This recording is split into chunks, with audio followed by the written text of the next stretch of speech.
जय गौ माता की दोस्तों, आप सबको मेरा सादर प्रणाम। परमात्मा एवं गौ माता की कृपा आप सब पर सदैव बनी रहे। और दोस्तों, आज हूँ मैं दिव्य धाम सेम नागराजा में और लगातार सेम नागराजा की कृपा होती है, मैं यहाँ पहुँच जाता हूँ। और आपको मालूम है, लगातार गायों पे हम जो कार्य करते जा रहे हैं वो आप देख ही रहे हैं। तो आज गौ माता को ही लेकर कुछ हम चर्चा करने वाले हैं और कुछ पंडित जियों के बारे में जानकारी लेने वाले हैं, जो पंडित जी बाहर जाते हैं। तो मेरे साथ बगल में बैठे हुए हैं जो पंडित जी, जो सेम नागराजा के पंडित जी हैं, अभी वर्तमान में वहाँ पर रहते हैं। और यहाँ पर बगल में नौटियाल जी हैं, जो नौटियाल जी यहीं पे हैं। आप लोग सेम नागराजा आते होंगे तो देखते होंगे, इनके होटल में खाना भी खाते होंगे, प्रसाद भी बेचते हैं। तो बड़े प्रेमी लोग हैं, तो इन्होंने आज मुझे बुलाने की कोशिश की, तो मैं यहाँ तक पहुँचा। तो ये आज कुछ खुलासा करने वाले हैं पंडितों को लेकर। और मेरे मन में भी एक ख़्याल आता था कि यहाँ पर जो सेम नागराजा के जो पंडित जी हैं, क्या ये हकीकत में भार माँगने के लिए जाते हैं? ये सवाल आपके मन में भी होगा। और आप लोग इन लोगों को पैसा तो दे देते हैं, मगर ये पैसा कहाँ जाता है? आज इसी पे ही आज यहीं के पंडित जी से पूछने वाले हैं। आखिर वो लोग कौन हैं?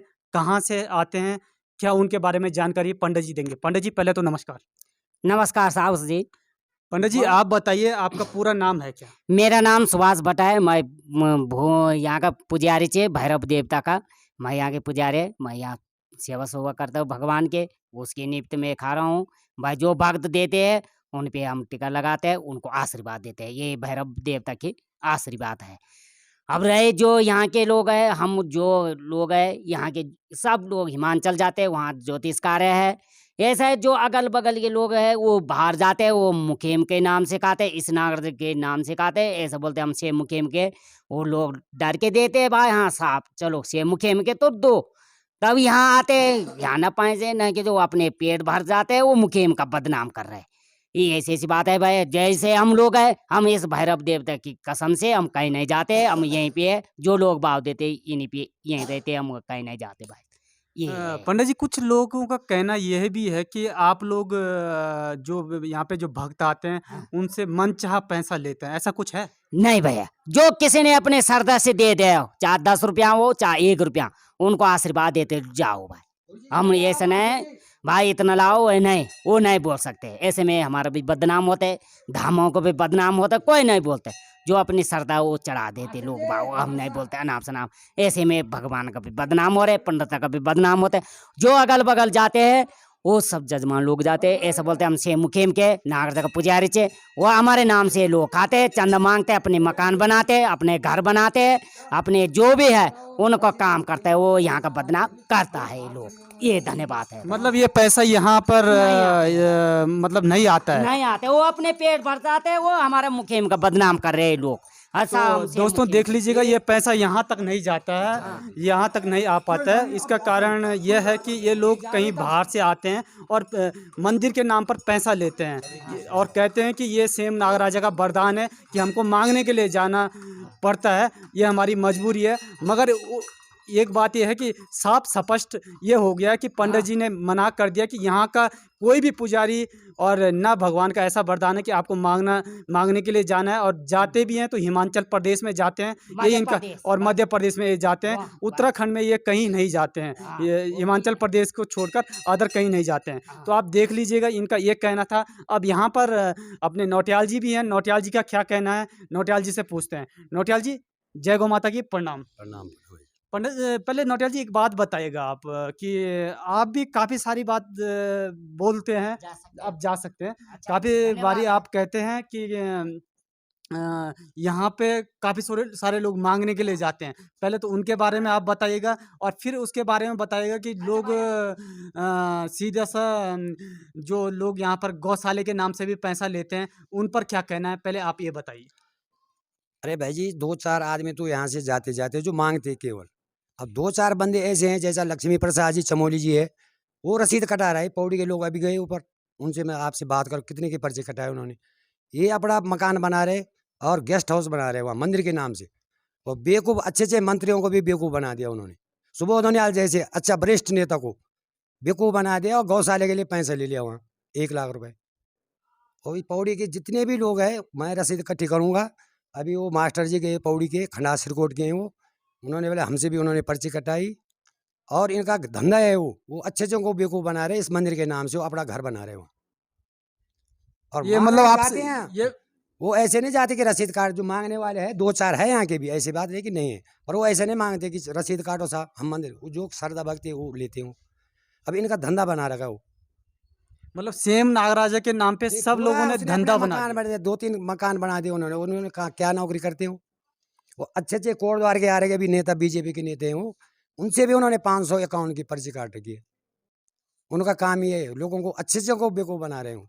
और इस गौशाला, धर्मशाला और सेमनागर की इसके हम वहाँ मंदिर बना रहे हैं या लैट्रिन बाथरूम बनाए, वो सारा अपना घर बना रहे हैं। मतलब ये अभी हमको सुनना तक पड़ता ये है, कुछ भी नहीं बना है अभी कुछ तक। नहीं बना, वो करते नहीं इस नागरिक के नाम से, 1 रुपए का काम नहीं करते। मतलब ये आप स्पष्ट कह रहे हैं। स्पष्ट बिल्कुल। और साक्षात अभी तुम्हारे सामने ये मास्टर जी आ रहे हैं ऊपर से, और बीजेपी का कोई नेता है, उनसे भी उन्होंने पर्ची कटाई। वो कल रात को रुके यहाँ, वो बल्कि विजय प्रधान जी भी थे, और उनके सामने उन्होंने बोला कि वो हमको बेवकूफ़ बना रहे हैं, हम लैट्रिन बना रहे हैं, बाथरूम बना रहे हैं, गौशाला बना रहे हैं। कहाँ है उनका गौशाला? उन पे इंक्वायरी किया जाए।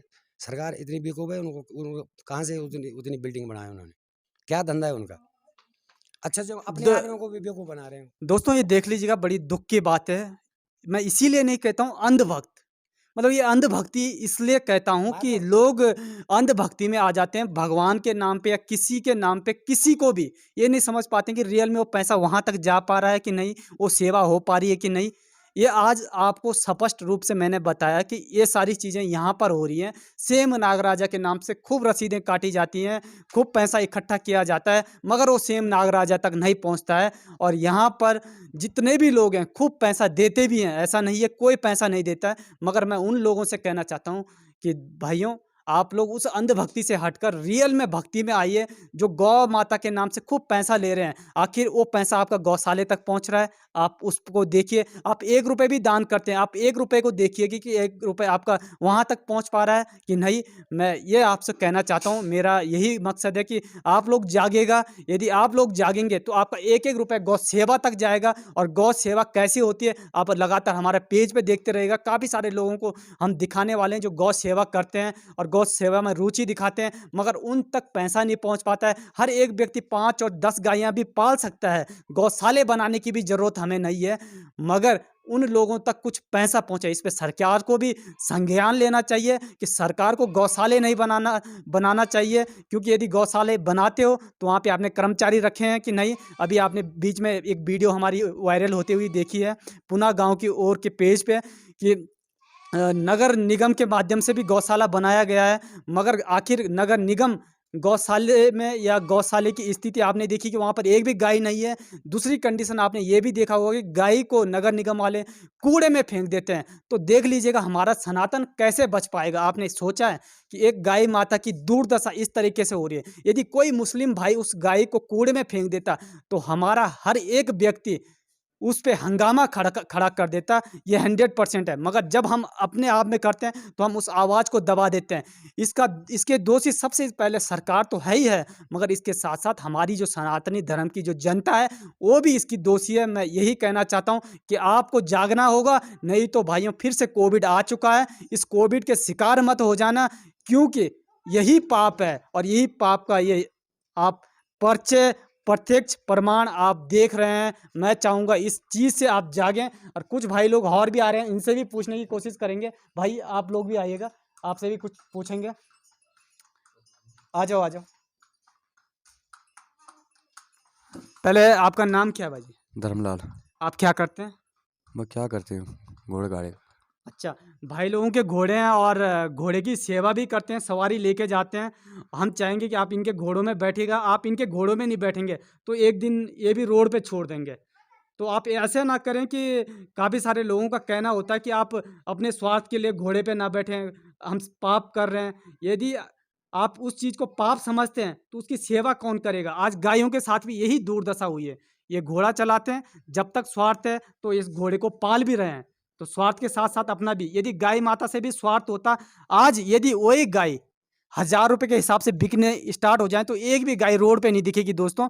जब हमने 33 कोटि देवी-देवताओं को अपना स्वार्थ समझ लिया तो घोड़े खच्चर तो इसी धंधे के लिए आ रखे थे। ये हमारे काम के लिए आए हुए हैं। हम एक दूसरा उसी से जुड़ा हुआ है। तो मैं चाहूँगा भाई लोगों के घोड़े की सवारी ज़रूर करिएगा। कितनी सवारी का चार्ज लेते हैं आप? 600 रुपये। ₹600। तो कम भी कर लेते हैं कुछ? कम ये है कि लास्ट 500 रुपये। अच्छा, आना-जाना होता है। नहीं, जाने जाना। एक साइड का 500 रुपये, काफ़ी चढ़ाई भी है, रास्ता ऊबड़ खाबड़ भी है। मैं सरकार को कहूँगा कि संज्ञान लें इस बात को और रास्ता भी थोड़ा ठीक करें, इनको भी तकलीफ होती है। तो आपके घोड़ों का इंश्योरेंस हो रखा है? इंश्योरेंस नहीं हो रहा। और कभी सवारी गिर गई तो? सवारी अभी तक गिरी नहीं, फिर कभी गिर जाए तो क्या करेंगे आप? क्या करना हमने? आपको इंश्योरेंस तो करना चाहिए, जी, उससे आपकी सेफ्टी भी है, जी, सवारी की सेफ्टी भी है जी, और आपके घोड़े की सेफ्टी भी है। जी, तो मैं यही कहूँगा कि आप अपने घोड़े का इंश्योरेंस करवाएगा, रजिस्ट्रेशन करवाएगा, कल के दिन ट्रॉली लगती है तो आपको कुछ बेनिफिट भी मिलेगा।